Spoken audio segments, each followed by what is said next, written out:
Hello, my friends. Welcome or welcome back to my channel. My name is Novella. First of all, I want to thank everybody who sent me a message, helped me out. It was so heartwarming and so hope-giving. Thank you very much. Thank you, thank you, thank you. It was, amazing. Thank you. I went to a little village today where I had to do exams the whole day because I am applying for a job in the local library there, and it went great. In the morning, we had a sort of multiple choice questions about the village, about the local library, about literary works and awards and all kinds of stuff. So right up my alley. And then if you passed that, you were invited to come back in the afternoon. So I passed that and I went this afternoon to, we had 4 questions, no, 3. So the first was to come up with 2 ideas for the new immigrants that are coming into all the villages we have here, and to come up with 2 events for that. So that was easy. And then the other were more practical questions, such as it's 5 minutes before closing time. There's a guy in front of you that wants to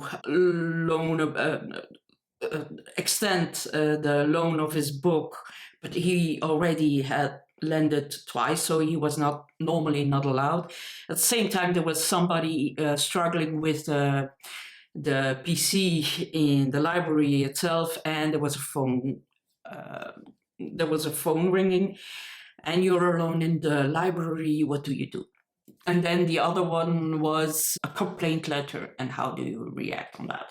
So for me as a copywriter, that was quite easy, last one. The 2 events was also quite easy because I came up with a lot of events for the library in Sint-Truiden. That's the city I did my internship and where I work now as a volunteer. So that was easy. And then the practical question, what would you do if somebody is standing in front of you and the person struggling with the the PC and the phone ringing? So that was okay too. So I think I will be invited for a second time, and then it is a verbal exam that is held on the 24th. So I hope I will be selected that. So the first selection in the morning, we were like with 22 people. And then in the afternoon, we were with 11, I believe, 11 people. And I think the last selection will be 4 or 5.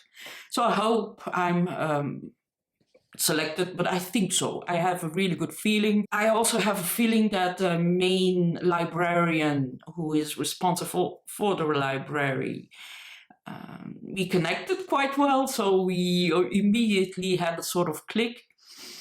So I hope this will work out. And tomorrow I have another job interview, but that's for just a call center, because I had a deadline today also for another library job in the village just next door. That's just like 8 kilometers doable with my bike and everything. So, but I'm not so sure about that, because I think so I had to hand in my curriculum vitae, and then I was asked to make it again, but then anonymously. So I think they were expecting that there was some manipulation going on, and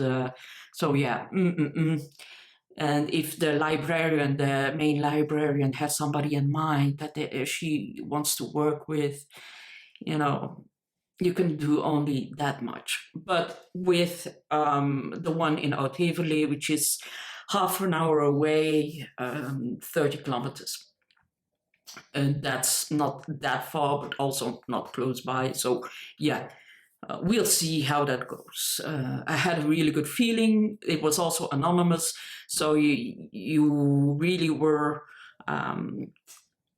First, I had number 20, and then now I had number 8.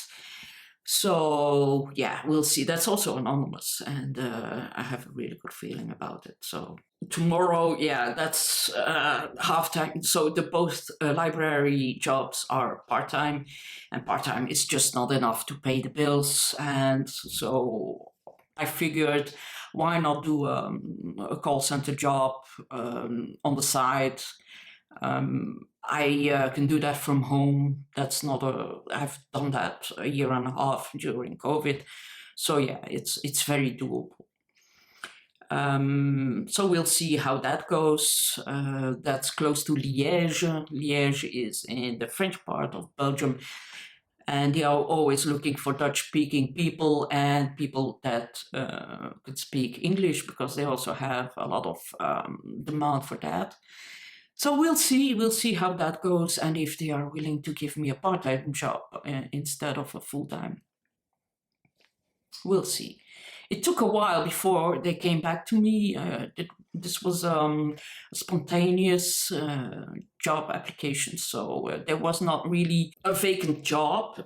So yeah, now they got back to me on Friday after a couple of months. So yeah, suddenly everything is going full speed. There's also another job that I could apply for, but that for archives in the other village, 8 kilometers also, so we're just in between. I did an exam for the library last month there, and I thought it was really shady. It was really, really shady. So I'm not sure if I will apply again, because the exams we did had nothing to do with the profession. So it was just very general, and I had to do it from home on a special website, and I had 23 minutes or 32 minutes to answer 23 questions that had nothing to do with being a librarian or whatsoever.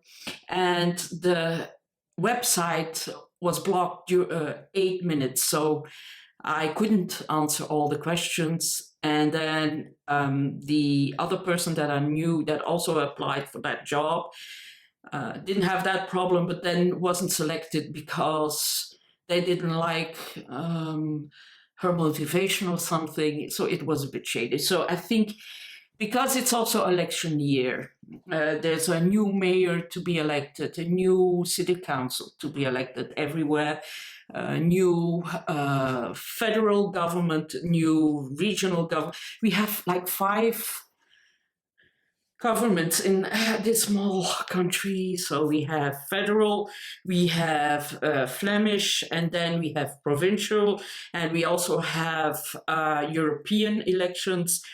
And then we also have elections for the local government, so the local mayor and the local city council. So yeah, there's a lot of things being promised, and that's always bad. It's always bad to apply for a job, for official government job in during election season. But I didn't have the feeling that something was going on in today's job. So I really had still have a really good feeling. The other village, not so much. I heard the librarian say that she was also inviting a couple of her friends that really wanted to apply for a job. So, so yeah. Anyway, I am still doing my volunteer work at the library in Sint-Truiden that I really love. You know, I've been a copywriter for 27 years. Love the job, but when I arrived in Sint-Truiden, I really felt at home. You know, it was the first time that I had something as a homecoming feeling. And I had the same feeling now with Oud-Heverlee, which is funny because, I'm sorry for the long rant, but which is funny because as a child, you know, when you're playing, you either play, I don't know, police or firefighter, or often the girls played hair salon or store or whatever. I didn't. I played library at home. I really did. And when I got married, that was in that village, and the restaurant was called, where we had our party afterwards, was called the Library. And I thought, well, it would be fun if I find some romance novels with bride in the title, like the blushing bride, and the bride, what was it, the bride that had berooide bruid.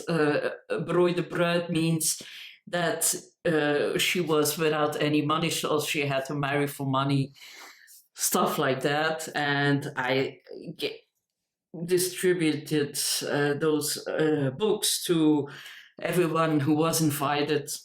And the wedding invitation was a library card which said, well, please bring this book back to the library at this time, this hour. And so that was my wedding invitation. So in a way, library has always been, and I also wrote it in my, I think in my job application for this village, Oud-Heverlee, which is next to Leuven.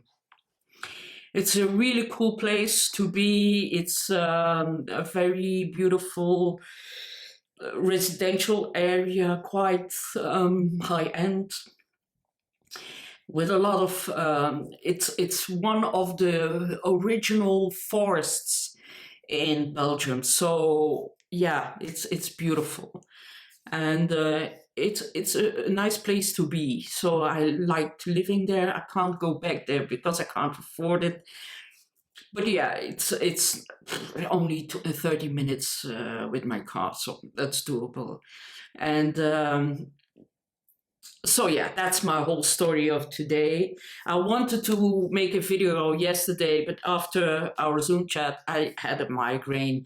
And I thought, well, no, I want to be fresh tomorrow, so today, to do my exam. So I thought that was more important. And I thought, well, we can record a video afterwards, after the exam, so I had something to tell you. And yeah, anyway, I read 3 books. I'm currently reading Les Misérables by Victor Hugo. I am so surprised by the story. This is a wonderful, very epic story. I like it even more than The Count of Monte Cristo by Alexandre Dumas. Why do I like it more? Because it's even more compelling. And for me, it's also funny because there are a lot of things described in this book that about places that I visited, even farms that I visited during I've been there for a recording of a TV commercial for Chimay. Chimay is a beer, not an Abbey beer, but a Trappist. A Trappist is only the name Trappist is only given to beers that are brewed by monks in a monastery. So Chimay is one of the 8 or so real Trappist beers brands, and so we had to go to a farm next to or in the area of Waterloo, and I know that Napoleon visited that farm, or Wellington was in one of those farms, so there was a lot going on there during the Battle of Waterloo, and that battle is very much in the book, and how it went, and very interesting. So that was fun, but it's really well written, and I'm reading a Dutch translation, a new translation, and we were talking about a word that means la bonté. La bonté is a typical French word that is sort of a mix of kindness and justice. And there was one English translation, but I don't know which one, that translated it as, what was the word in English that didn't mean at all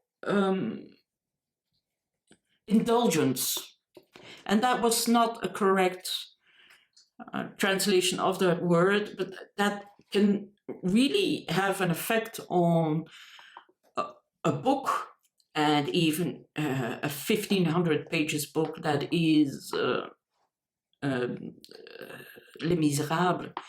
So it's really interesting, and the discussions we are having on Discord are really, really, really interesting.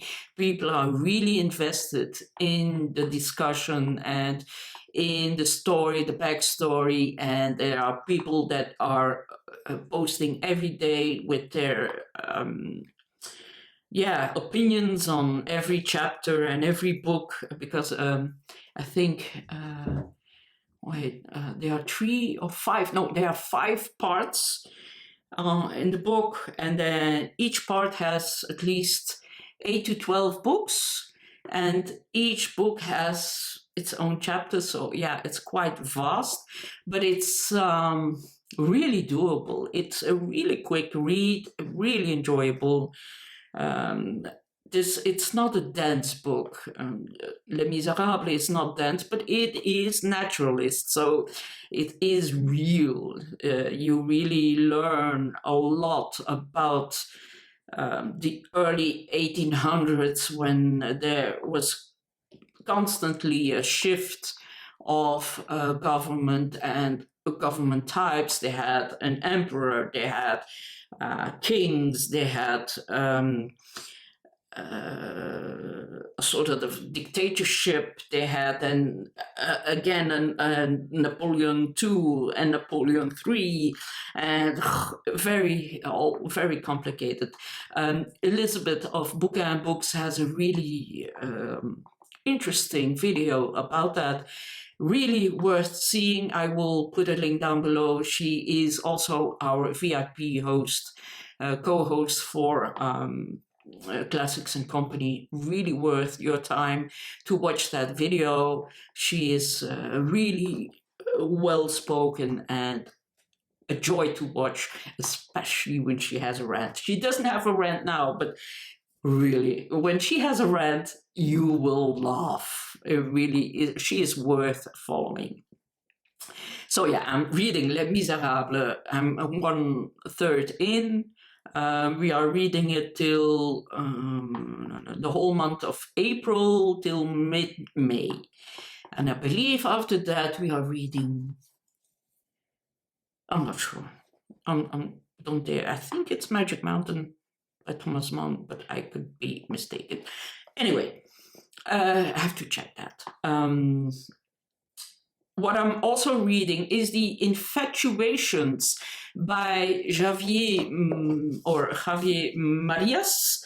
He is, I think he is Catalan, a Catalan author. So I'm currently reading this. I'm almost done with this book. So this is a story about a woman, quite a young woman who works for a publisher. And every morning she goes to a local coffee shop where she has her coffee, like me, where she has her coffee. And every morning there's a couple there who is seemingly the perfect couple, and they are always so much in love with each other and talking and really enjoying their time together. And the man is quite a bit older than the woman, but still they are very much in love. And suddenly she doesn't see those, they don't show up anymore. And she finds out that the man has been stabbed to death. And then after a couple of months, she meets the woman and she befriends the woman. And then she also meets the neighbor of that woman, who is actually in love with the neighbor.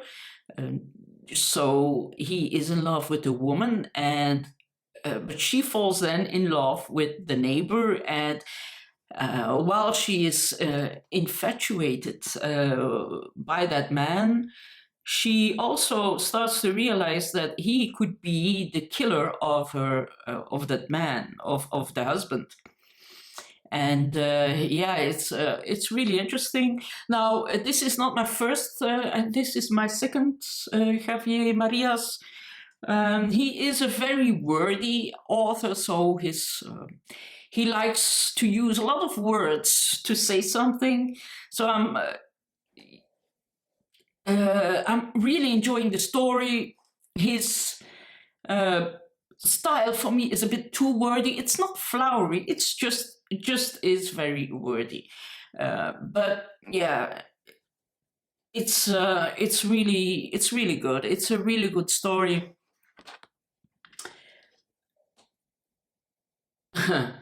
Oh my God! This is a second-hand book, and now I see that it has a dedication. Somebody wrote a book for all the lovers in Leuven. Oh, so much fun!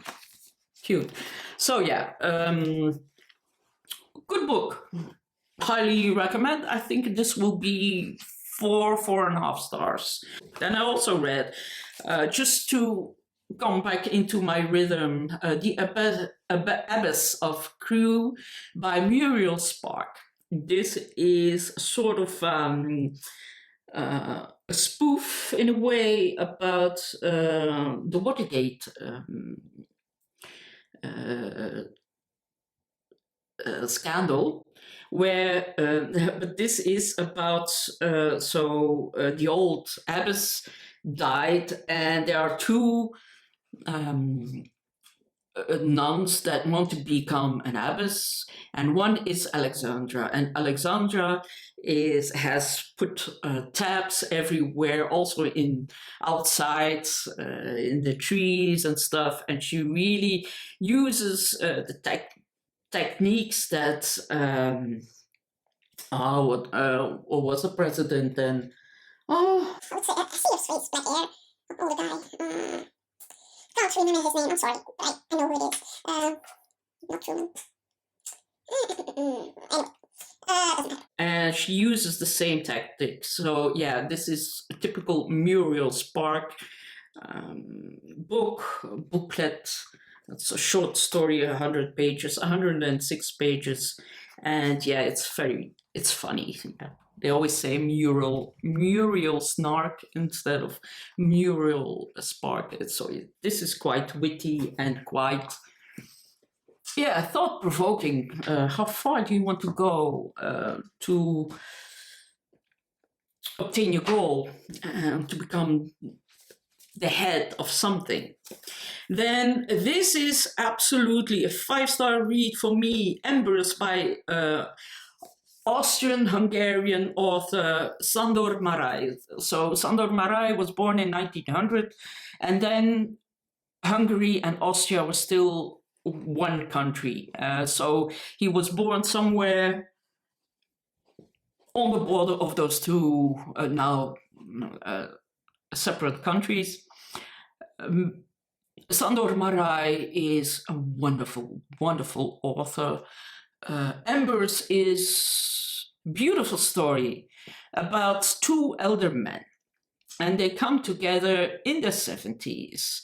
They were friends when they were young for about 20 years, and then they didn't see each other for 45 years or something. And suddenly the general asks his old friend to come over and to talk about what happened. Because there's, of course, a woman they fell in love with, and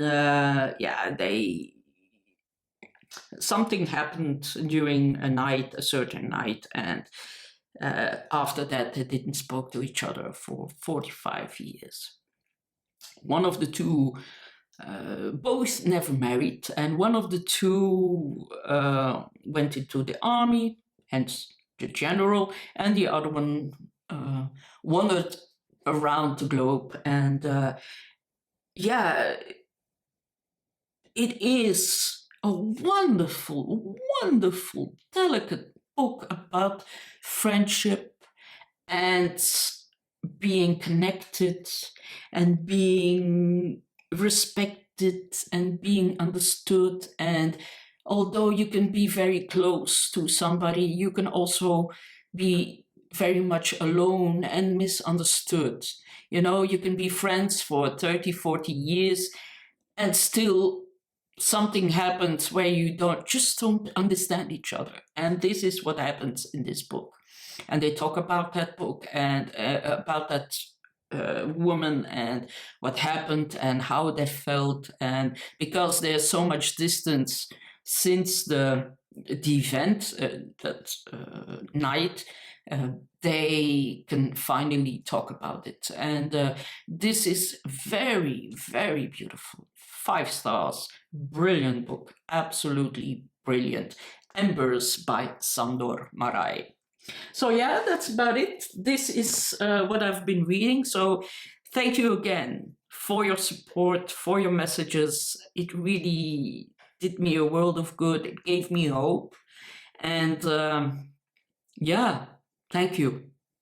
And I hope to see you soon. I'm thinking of making a sort of documentary about Patricia Highsmith, and I think it's really worth your time. So thank you very much, and I hope to see you soon. Bye-bye.